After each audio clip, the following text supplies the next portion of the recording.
Step into the enchanting world of Pokemon, where shiny Pokemon add a sparkling twist to our adventure.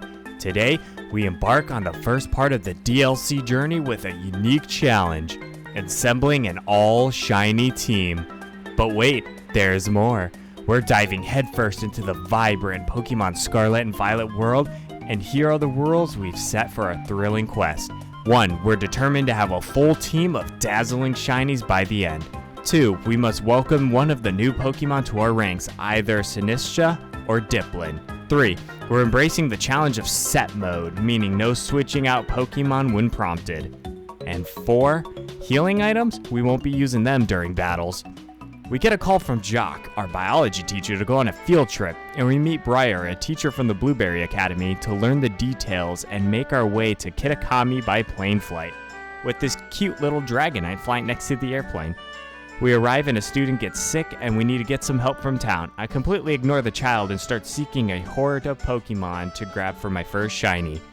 I find a horde of Formantis to try and catch as my first shiny and hop on Well played.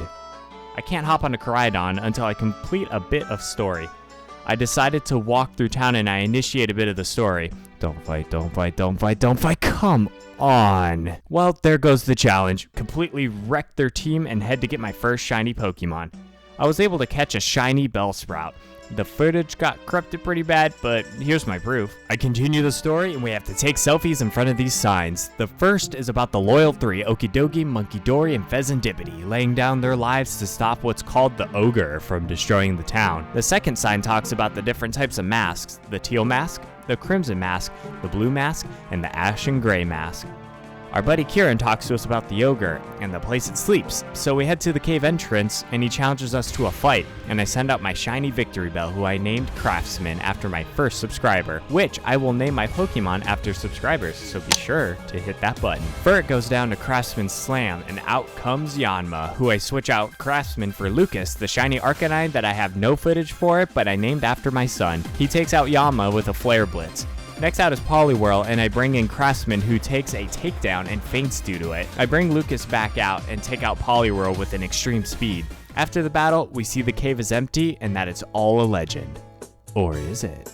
I went out to get a shiny Noibat and named him Roger, which the footage was corrupted as you can see, but I evolved him into a Noivern. And then I was able to catch a shiny Applin, which I evolved into Diplin and named him Granny Smith, due to the green apple. We got quite the squad.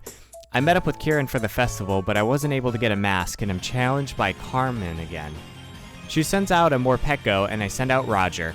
I use Air Slash for getting electric resist flying moves and take a nasty Aura Wheel. I get Roger out of there and send in Craftsman. By the way, I love Morpeko's eating animation because he is hangry. It's so good. Craftsman takes him out with a poison jab, and next up is Mighty Anna. Let's see if Granny Smith can handle the doggy. After a couple of Dragon's Breath and a really good Paralyze, Mighty Anna goes down. Swadloon is tossed out and I bring in Lucas, who takes her out with a Flare Blitz. Next up is the new Pokemon Sinistra, that Lucas takes out with a Terra Flare Blitz. With the fight won, we head out to the festival and we play Ogre Oustin and have a run-in with the mysterious Pokemon who we think is the Ogre from the stories. A poor thing gets spooked and drops its mask, and we absolutely lie to Kieran, and the next morning talk to the grandfather who lore dumps the real story. Ogerpon, who is the ogre in the stories, was actually the good guy, and the loyal three killed Ogerpon's friend and stole their masks, and in a rage went down and defeated all three of them. But he ended up ran out of town. Kieran overhears the story, and we lie to him again a little later about not knowing what the truth is. I head to the final sign, and Kieran battles us again. We take down his team easily and move on to learn the mask was damaged, and we need a crystal cluster in order to fix it. We make our way to the crystal pool in the center of the map and face off against a Melodic. Working as a team, we take out the Melodic and get the crystal cluster and take it back to the grandpa. We learn Kieran stole the mask, and we find him at Loyalty Plaza, and he dumps on us about being lied to and forces us to battle to win the mask back. Before we fight, we needed some new friends. I started searching around for a shiny Hatchram and came across our pink new friend. I get into a fight and see the pink bugger hopping around the back. Have you ever had this happen to you when you are in a fight and you see a shiny in the background? Let me know in the comments, because I've had it once happen and watched the shiny disappear. Well, we managed to catch her and name her Hatre. Welcome to the team. I also went out and hunted for a shiny Shinx to give our team some balance, and after some time, I was able to find our yellow little lady. We name her Shocks and evolve her into a Luxray. Time to take on Kieran. He sends out Yanmega to start, and we send out Shocks. Yanmega uses Bug Buzz, which nearly takes out Shocks and gets bashed with a Wild Charge. We send out Lucas to finish up Yanmega with an extreme speed. The big fighting water boy comes out next, and we send out Craftsman to tank a predicted incoming Hydro Pump, which absolutely does not happen, and a Brick Break happens instead. Craftsman takes out Poliwrath with a Leaf Storm, and Cramorant takes out Craftsman, so I can send in Shocks, who tanks a Thrash down to 6 HP. Cramorant takes a 4x weakness Wild Charge and goes down in one hit, as well as Shocks because of the recoil damage. Hatray is sent out along with Gligar. Hatray gets off a Psychic before being switched out for Roger.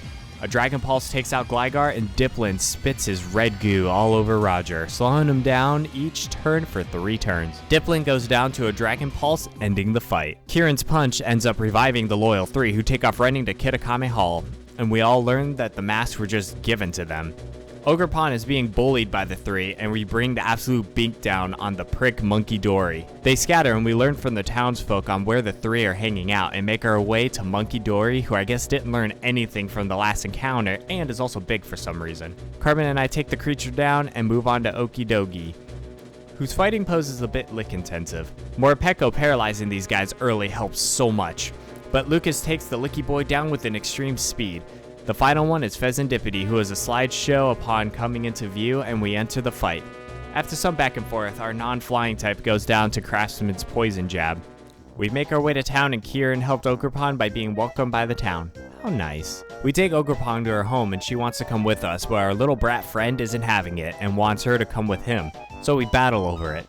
I send out Lucas, and Kieran sends out Shiftry. Lucas uses extreme speed and then a Flare Blitz to take him out. Gliscor goes down to a Terra Fire Blitz, and Yanma comes out, and I switch in Roger. Yanma takes him out with a Bug Buzz, and I bring in Shocks to wrap up Yanmega. Poliwrath goes down to Wild Charge, and Dipplin goes down to Hatray's Dazzling Gleam. Probopass goes down to Lucas's Bulldoze. Now we have to take on Ogerpon and her 4 masks.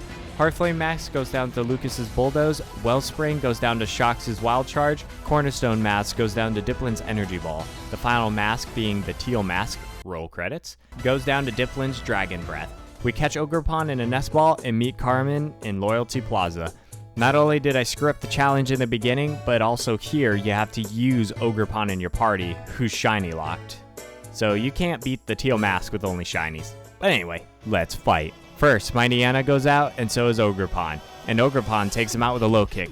I switch out for Lucas while Levani is out and take her out using Flare Blitz. Sinistra didn't stand a chance either. Morpeko goes down to a Bulldoze but takes out Lucas with an Aura Wheel. Roger cleans up with a Brick Break, and Ninetales goes down to Dragon Pulse as well, ending the final encounter. We meet up with the group at the end of the main DLC story, and Kieran pulling up those horrible bangs and teasing at possibly being the next DLC's main enemy. If you enjoyed the video, please leave a like and consider subscribing for more, and I will see you in the next challenge. See ya!